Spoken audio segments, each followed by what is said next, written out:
Hello everyone, welcome to our YouTube channel Akanksha ji है सब। आज की इस वीडियो में हम लोग देखेंगे क्लास 8 की हिस्ट्री देखेंगे। इसमें पहला चैप्टर है, उसका नाम है प्रारंभिक कथन, कैसे और कब और कहाँ। इसको हम शुरू करते हैं, पूरा कंप्लीट करेंगे। हम इसको सीटेट के लिए देख रहे हैं। तारीख कितनी महत्वपूर्ण होती है, देखो यहाँ से भी क्वेश्चन आता है। एक वक्त था जब इतिहासकार तारीख को जादू में खोए रहते थे। कब किस राजा की ताजपोशी हुई, कब कौन सा युद्ध हुआ, इन सभी तारीखों पर गर्मा गर्म बहसें चलती रहती थी, जैसे आज की न्यूज में चल रही है, जैसे कि गवर्नमेंट को लेके। आम समझ के हिसाब से इतिहास को तारीखों का पर्याय माना जाता था। आपने भी लोगों को यह कहते हुए सुना होगा कि इतिहासकार तो बहुत उबाऊ है भाई। मतलब देखा, हम लोग बचपन में जब पढ़ते थे हिस्ट्री वगैरह, क्लास 7th वगैरह में, तो हम लोग यही सब पढ़े 8th में ना। तो तब उस टाइम हम लोग को समझ में नहीं आना था, बस तारीखें रटते चली जाओ। क्या इतिहास के बारे में यही धारणा सही है? बिल्कुल नहीं। हम लोग यही सब बोलते हैं ना कि इतिहास कौन पढ़ेगा, उसमें डेट भी इधर उधर रहता है, याद करना पड़ता है। इसमें कोई शक नहीं है कि इतिहास अलग अलग समय पर आने वाले बदलाव के बारे में ही होता है। इसका संबंध इस बात से है कि अतीत में चीज़ें किस तरह की थी और उनमें क्या बदलाव आए। जैसे ही हम अतीत व वर्तमान की तुलना करते हैं, हम समय का जिक्र करने लगते हैं, हम पहले और बाद की बात करने लगते हैं। रोज़मर्रा की ज़िंदगी में अपने आसपास की चीज़ों पर हमेशा ऐतिहासिक सवाल नहीं उठाते। हम चीज़ों को स्वाभाविक मानकर चलते हैं, मानो कुछ चीज़ें हमें दिख रहा है वो हमेशा ऐसे ही हो रहा है। लेकिन सबके आमने सामने मतलब कभी कभी अचंभे के क्षण आते हैं। कई बार उत्सुक हो जाते हैं तो ऐसे सवाल पूछते हैं जो वाकई ऐतिहासिक होते हैं। किसी व्यक्ति को सड़क के किनारे चाय घूंट भरते देखकर आप इस बात से हैरान हो जाएंगे कि चाय या कॉफ़ी पीने का चलन शुरू कब से हुआ। रेलगाड़ी की खिड़की से बाहर झांकते हुए अपने जहन में ये जरूर आया होगा कि रेल का निर्माण कब हुआ। रेलगाड़ी के आने से पहले लोग दूर दूर की यात्रा किस तरह करते थे। सुबह अखबार पढ़ते समय आप यह जानने में के लिए उत्सुक होंगे कि किस जमाने में अखबार नहीं थे, तो मतलब जब नहीं थे तो लोग क्या करते थे, कैसे पढ़ते थे, उनको जानकारी कैसे मिलती थी। ये चित्र देख लेते हैं, यहाँ से क्वेश्चन आता है। ब्राह्मण ब्रिटोरिया को शास्त्र भेंट कर रहे हैं। देखो, ब्राह्मण जो है ना, वो क्या कर रहे हैं, ब्रिटेनिया को क्या कर रहे हैं, शास्त्र भेंट कर रहे हैं। जेम्स रेनेल द्वारा प्राप्त किए गए पहले नक्शे का इन्होंने ये कौन बनाया था? जेम्स रेनेल। रॉबर्ट क्लाइव ने रेनेल को हिंदुस्तान के नक्शे तैयार करने का काम सौंपा था। भारत पर अंग्रेजों की विजय की समर्थक रेनेल का वर्चस्व स्थापित करने की प्रक्रिया में नक्शा तैयार करने का महत्वपूर्ण लगता था। इस तस्वीर में दिखाया गया है कि भारत के लोग स्वेच्छापूर्वक अपनी प्राचीन ग्रंथ ब्रिटिश सत्ता की प्रतीक ब्रिटेनिया को सौंप रहे हैं, मानो उसे वे भारतीय संस्कृति की रक्षा के लिए आग्रह कर रहे हों। इस तरह से उसने बनाया था, वो भी अंग्रेज था और क्लाइव के कहने पे बनाया था।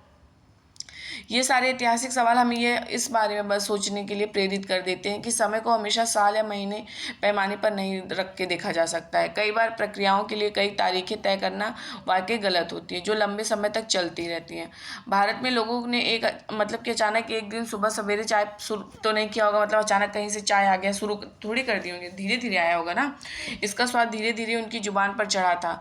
इस तरह की प्रक्रियाओं के लिए कोई स्पष्ट तिथि नहीं हो सकती। इसी तरह हम ब्रिटिश शासन की स्थापना के लिए कोई भी एक विशेष तिथि नहीं बता सकते। राष्ट्रीय आंदोलन किस दिन शुरू हुआ, अर्थव्यवस्था या समाज में किस दिन बदलाव हुआ, यह बताना संभव नहीं है। ये सारी चीज़ें एक लंबी समय में घटती हैं। ऐसे में हम सिर्फ एक अवधि की ही बात करते हैं। एक लगभग अवधि के बारे में हम बता सकते हैं, जब वे खास बदलाव दिखाई देने शुरू होंगे। तो फिर लोग इतिहास के तारीखों से मतलब कि जोड़कर क्यों देखते हैं? इस जुड़ाव की वजह से एक समय था जब युद्ध और बड़ी बड़ी घटनाओं के ब्यौरों का इतिहास माना जाता था। इतिहासकार यह लिखते हैं कि कौन राजा कौन से साल को ताज मतलब पहनाया गया था, उनका विवाह कब हुआ था, मतलब कि किस साल में उनके घर पे बच्चा पैदा हुआ, कौन से साल में लड़ाइयाँ लड़ी गई, कब मरा, उसके बाद कौन शासन मतलब कि गद्दी पर बैठा। इस तरह की घटनाओं के लिए निश्चित तिथि बताई जा सकती है और इस तरह के इतिहासों में तिथियों का महत्व बना रहता है। लेकिन चाय का नहीं बता सकते कि डायरेक्ट मतलब कि यहाँ पे कैसे चाय आ गया इंडिया में। जैसा कि पिछले 2 साल के इतिहास में किताबों को आपने देखा हो, क्लास 6-7 की बात कर रहा है। अब इतिहासकार बहुत सारे दूसरे मुद्दे और दूसरे सवालों के बारे में लिखने लगे। इसके बाद जो चैप्टर है ना, वहाँ से बहुत क्वेश्चन आते हैं। 1857 की क्रांति वगैरह है, सारा कुछ। लोग इस तरह पे अपनी रोजी रोटी चलाते थे, वे क्या मतलब पैदा करते थे, क्या खाते थे, शहर कैसे बने और बाजार किस तरह फैले, किस तरह रियासतें बनी, नए विचार पनपे, संस्कृति और समाज मतलब किस तरह महत्वपूर्ण हुए, ये सब आने लगे थे। कौन सी तारीखें? देखो, कुछ तारीखें महत्वपूर्ण मानना, जो कुछ तारीखें होती है ना, उसको महत्वपूर्ण मानने का पैमाना क्या होता है? हम जो तारीख चुनते हैं, जिन तारीखों के इर्द गिर्द हमें अतीत की कहानी मतलब बुनते हैं, वे अपने आप में महत्वपूर्ण नहीं होते, वे इसलिए महत्वपूर्ण हो जाती हैं क्योंकि हम कुछ खास घटनाओं के महत्वपूर्ण को मानकर चलते हैं। अगर अध्ययन का विषय बदला जाए तो अगर हम मुद्दे पर ध्यान ना दें तो महत्वपूर्ण तारीख में भी बदल जाती हैं। इस तरह के उदाहरण पर विचार कीजिए। भारत में ब्रिटिश इतिहासकारों ने जो इतिहास लिखे उनमें मतलब कि हर एक गवर्नर जनरल का शासनकाल महत्वपूर्ण है। ये इतिहास में प्रथम गवर्नर, देखो अब यहाँ से क्वेश्चन बनने स्टार्ट हो जाएंगे। प्रथम गवर्नर जनरल कौन था? वो वारेन हेस्टिंग के शासन से शुरू होते हैं और आखिरी वायसराय लॉर्ड माउंटबेटन के समय खत्म होते थे।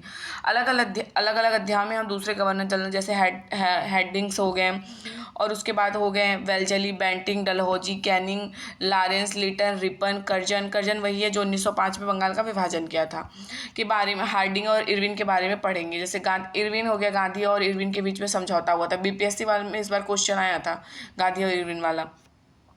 इस इतिहास में गवर्नर जनरल और वायसराय का कभी खात्मा ना होने वाला सिलसिला ही छाया रहता था।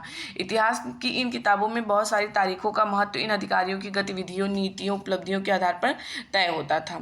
ऐसा ही मतलब कि यह ऐसा था मानो इन लोगों के जीवन के बाहर में कोई ऐसी चीज़ नहीं थी जिसे इन्होंने जानना महत्वपूर्ण समझा था। इन लोगों के जीवन का क्रम जो है भारत के इतिहास में अलग अलग अध्यायों का विषय बन जाता था।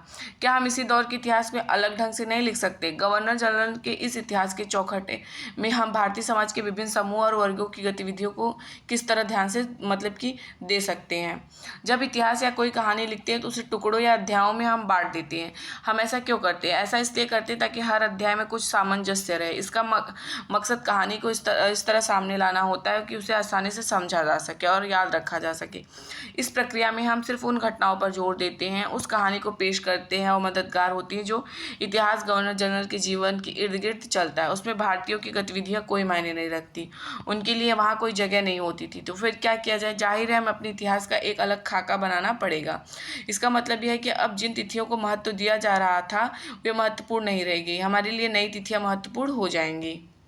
ये देखिए 1773 में सबसे पहले वारेन हेस्टिंग गवर्नर जनरल जब बना था। हम अवधि को कैसे तय करते हैं? देखो इसको भी याद रखिएगा। देखो 1817 में स्कॉटलैंड के अर्थशास्त्री और राजनीतिक दार्शनिक जेम्स मिल ने 3 विशाल खंडों में हिस्ट्री ऑफ ब्रिटिश मतलब भारत का इतिहास 3 विशाल खंडों में लिखा था। इस किताब में उन्होंने भारत के इतिहास को हिंदी, मुस्लिम और ब्रिटिश नामक 3 कालखंडों में बांटा था। कालखंडों के इस निर्धारण को ज़्यादातर लोग याद रखिएगा, ये क्वेश्चन पूछता है जेम्स मिल ने कैसे बांटा था, उनकी बुक का क्या नाम था। लोगों ने मान भी लिया कि अब आप मतलब कि क्या आपको भारतीय को समझ इस तरीके से कोई समस्या दिखाई देती है? बिल्कुल। देखिए इस इतिहास को हम अलग अलग कालखंडों में बांटने की कोशिश क्यों करते हैं? इसकी एक भी वजह मतलब कि इसकी भी एक वजह है। हम इस दौर को खासियत, उसके केंद्रीय तत्व को पकड़ने की कोशिश करते हैं। जैसे एंशिएंट टाइम पे कैसा था, मेडिवल टाइम पे कैसा था, मॉडर्न में कैसा था, कैसे चेंज हुआ इतिहास, इसलिए ज़रूरी है। इसलिए ऐसे महत्वपूर्ण हो जाते हैं जिनके सारे हम समय बांटते हैं। ये शब्द अतीत के बारे में हमारे विचारों को दर्शाते हुए हमें बताते हैं कि अवधि से दूसरी अवधि के बीच आए बदलावों का क्या महत्व होता है। मील को लगता था कि सारे एशियाई समाज सभ्यता के मामले में यूरोप से पीछे हैं। इतिहास की उनकी समझदारी थी कि भारत में अंग्रेजों के आने से यहाँ पर हिंदू और मुसलमान तानाशाहों का ही राज चलता था, मतलब उनके आने से पहले यहाँ चारों ओर केवल धार्मिक बैर और जातिगत बंधन और अंधविश्वास का ही बोलबाला था। मील की राय में ब्रिटिश शासन ने भारत को सभ्यता की राह पर ले गया। इसके पहले मतलब सभ्यता नहीं थी, ऐसा मील कहते थे। इस काम के लिए जरूरी था कि भारत में यूरोपीय शिष्टाचार, कला, संस्थानों, कानूनों को लागू किया जाए। मील ने तो यहाँ तक सुझाव दिया था कि अंग्रेज को भारत के सारे भूभाग पर कब्जा कर लेना चाहिए ताकि भारतीय जनता को ज्ञान और सुखी जीवन प्रदान किया जा सके। उनका मानना था कि अंग्रेजों की मदद के बिना हिंदुस्तान जो है प्रगति नहीं कर सकता है। इतिहास की इस धारणा में अंग्रेजी शासन प्रगति और सभ्यता का प्रगति अंग्रेजी शासन से पहले अंधकार का दौर था। क्या इस तरह की धारणा को स्वीकार किया जा सकता है? क्या इतिहास के दौर को हिंदू या मुसलमान दौर कहा जा सकता है? इन सारे दौरों में कई तरह के धर्म एक साथ नहीं चलते थे। किसी को केवल समय के काल शासकों के धर्म के हिसाब से तय करने की जरूरत है। अगर आप ऐसा करते हैं तो इसका मतलब यह कहना चाहते हैं औरों के जीवन और तौर तरीके का कोई महत्व नहीं होता। हमें याद रखना चाहिए कि प्राचीन भारत में सारे शासकों का भी एक धर्म नहीं था। अंग्रेजों द्वारा सुझाए गए वर्गीकरण से अलग हटकर इतिहासकार भारतीय इतिहास को प्राचीन, मध्यकालीन और आधुनिक कालखंडों में बांटते हैं। इस विभाजन की भी अपनी समस्याएं। इतिहास को इन खंडों में बांटने की यह समझ पश्चिम से आई। पश्चिम में आधुनिक काल को विज्ञान, तर्क, लोकतंत्र, मुक्ति और समानता जैसी आधुनिकता की ताकतों के विकास का युग माना जाता। उनके लिए मध्यकालीन समाज वे समाज थे जहाँ आधुनिक समाज की विशेषता नहीं थी। क्या हमें अपने अध्ययन के लिए आधुनिक काल की इस अवधारणा को बिना सोचे समझे मतलब कि अपना लेना चाहिए? नहीं भाई, इस पर भी देखो विचार करना चाहिए। देखो एक चीज़ और याद रखिए, जैसे कि आप इस किताब में देखेंगे, अंग्रेजों के शासन में लोगों के पास समानता या स्वतंत्रता या मुक्ति नहीं थी, ना ही आर्थिक विकास और प्रगति का दौर था। बहुत सारे इतिहासकार इस युग को औपनिवेशिक युग कहते हैं। देखो औपनिवेशिक युग से भी क्वेश्चंस आते हैं। इस किताब में आप पढ़ेंगे कि किस तरह अंग्रेजों ने हमारे देश को जीता और स्थानीय नवाबों और राजाओं को दबा कर अपना शासन स्थापित किया। आप देखेंगे कि उन्होंने अर्थव्यवस्था और समाज पर नियंत्रण स्थापित किया, मतलब अगले एक चैप्टर की बात कर रहा है। अपने सारे खर्चों को निपटने के लिए राजस्व वसूल किया, अपनी ज़रूरत की चीज़ों को मतलब कि सस्ती कीमत पर खरीदा, निर्यात के लिए महत्वपूर्ण फसलों की खेती कराया, जैसे कि नील की खेती हो गई। नील का विद्रोह हुआ था ना, सबसे पहले गांधी जी चंपारण ही गए थे वहाँ पे नील की विद्रोह को रोकने के लिए। तो इस तरह से हम किस तरह जानते हैं भारतीय इतिहास के पिछले 250 साल का इतिहास लिखने के लिए इतिहासकार कौन से स्रोतों का इस्तेमाल करते थे? प्रशासन अभिलेख में तैयार करता है। देखो इसको देख लेते हैं, ये देखो ये बहुत इंपॉर्टेंट है, इसको भी हम ये वाला पूरा कंप्लीट करेंगे। अंग्रेजी शासन द्वारा तैयार किए गए सरकारी रिकॉर्ड इतिहास का एक महत्वपूर्ण साधन है। अंग्रेजों की मान्यता थी कि चीज़ों को लिखना बहुत महत्वपूर्ण होता है। देखो अभी भी जो है ना, चीज़ों को लिखना बहुत ज़्यादा, मतलब कोई चीज़ मैं आपको बताती हूँ फैक्ट, तो आप उसको लिख लोगे ना तो भूलोगे नहीं, और ऐसे सुनते जाओगे तो सुनते ही जाओगे। चीज़ों को लिखना बहुत महत्वपूर्ण होता था। उनके लिए निर्देश, हर योजना, नीतिगत फैसले, सहमति, जांच को साफ साफ लिखना जरूरी था। ऐसा करने के बाद चीज़ों को अच्छी तरह अध्ययन किया जा सकता था और उन पर वाद विवाद किया जा सकता था। इस समझदारी के चलते ज्ञान, टिप्पणी, प्रतिवेदन आधारित शासन की संस्कृति पैदा हुई। अंग्रेजों को यह भी लगता था कि तमाम अहम दस्तावेज और पत्रों को संभाल कर रखना जरूरी है। लिहाजा उन्होंने सभी शासकीय संस्थानों में अभिलेख कक्षा भी बनवा दिए। तहसील की दफ्तर, कलेक्ट्रेट, कमिश्नर के दफ्तर, प्रांतीय सचिवालय, कचहरी, सबके अपने रिकॉर्ड रूम होते थे, मतलब अभी जैसे रखे जाते हैं। महत्वपूर्ण दस्तावेजों को बचाकर रखने के लिए अभिलेखागार, आर्काइव और संग्रहालय जैसे संस्थान भी बनाए गए। 19वीं सदी की शुरुआत में प्रशासन की एक शाखा दूसरी शाखा के पास भेजे गए पत्रों, ज्ञापन, मतलब जैसे आज भी अभिलेखागार में आप देख सकते हैं। अभी देखो आप म्यूजियम वगैरह में घूमने जाओ, चीज़ें मिलती हैं, जैसे भी इलाहाबाद का जो हमारा म्यूजियम है वहाँ पे चंद्रशेखर आज़ाद जी की बहुत सारी चीज़ें मिलती है, बहुत सारी चीज़ों की मतलब लिखी हुई है, जो चीज़ यहाँ पे हुई है इलाहाबाद में, वो सब अभिलेखागार को देख सकते हैं। वहाँ आप जिलाधिकारियों को तैयार किए गए नोट्स, रिपोर्ट पढ़ सकते हैं। ऊपर बैठे अफसरों का प्रांतीय अधिकारियों को भेजे गए निर्देश, सुझाव देख सकते हैं। 19वीं सदी के शुरुआती सालों में इन दस्तावेजों को सावधानी पूर्वक नकलें बनाई जाती थी। गृह विभाग की भेजी गई सन 1946 में भारत की औपनिवेशिक सरकार शाही भारतीय नौसेना के जहाज़ों में सिपाहियों की बगावत को कुचलने का प्रयास कर रही थी। उस समय विभिन्न बंदरगाहों में गृह विभाग की जो रिपोर्ट मिली थी उनमें से कुछ नमूने थे। बम्बई में इस बात का मतलब इंतजाम कर लिया गया कि शासन जहाज और दफ्तर पर कब्जा कर ले। शाही नौसैनिक जहाज अभी भी बंदरगाह से बाहर है। कराची में 301 विद्रोहियों को गिरफ्तार कर लिया गया। कुछ अन्य संदेशपात विद्रोहियों को भी गिरफ्तार कर लिया। सारे दफ्तर सैनिक निगरानी में थे। विशाखापट्टनम में क्या था? विशाखापट्टनम में स्थित पूरी तरह नियंत्रण में है और कहीं नहीं हिंसा हुई। जहाज़ों और प्रतिष्ठानों पर सैनिक गार्ड तैनात कर दिए गए। किसी परेशानी की उम्मीद नहीं थी, सिवाय इसके लिए कि संभव कुछ सिपाही काम ना आए। उन्हें खुशनवीशी के माहिर लिखते थे। देखो किसको खुशनवीशी के माहिर लिखते थे, ये याद रखिएगा एक सेकेंड। जो दस्तावेज को लिखने में एकदम मतलब क्या कहते हैं, निपुण होते हैं। खुशनवीशी या सुलेख निवेशी ऐसे लोग होते थे जो सुंदर ढंग से चीज़ें लिखते थे। 19वीं सदी के मध्य तक छपाई तकनीक भी फैलने लगी थी। इस तकनीक के सहारे अब प्रत्येक सरकारी विभाग की कार्यवाही दस्तावेजों की कई प्रतियां बनाई जाने लगी। सर्वेक्षण का बढ़ता महत्व। देखो औपनिवेशिक शासन के दौरान सर्वेक्षण का चलन भी महत्वपूर्ण हो गया था। अंग्रेजों का विश्वास था कि किसी भी देश को अच्छी तरह चलाने के लिए उसको सही ढंग से जानना होगा। देखो अब कोई चीज़ अगर आप करना चाहते हो ना, जैसे सीटीटी पास करना है, SST में अच्छे नंबर लाने, तो हमें बुक्स तो कंप्लीट करनी ही पड़ेगी। 19वीं सदी की शुरुआत में पूरे देश का नक्शा तैयार करने के लिए बड़े बड़े सर्वेक्षण किए जाने लगे। गांव में राजस्व सर्वेक्षण किए गए। इन सर्वेक्षणों में धरती की सतह, मिट्टी की गुणवत्ता, वहां मिलने वाले पेड़ पौधे, जीव जंतु, स्थानीय इतिहास व फसलों का पता लगाया जाता था। अंग्रेजों की राय में किसी इलाके के शासन चलाने के लिए इन सारी बातों को जानना जरूरी था। 19वीं सदी के आखिरी से हर 10 साल में जनगणना भी की जाने लगी।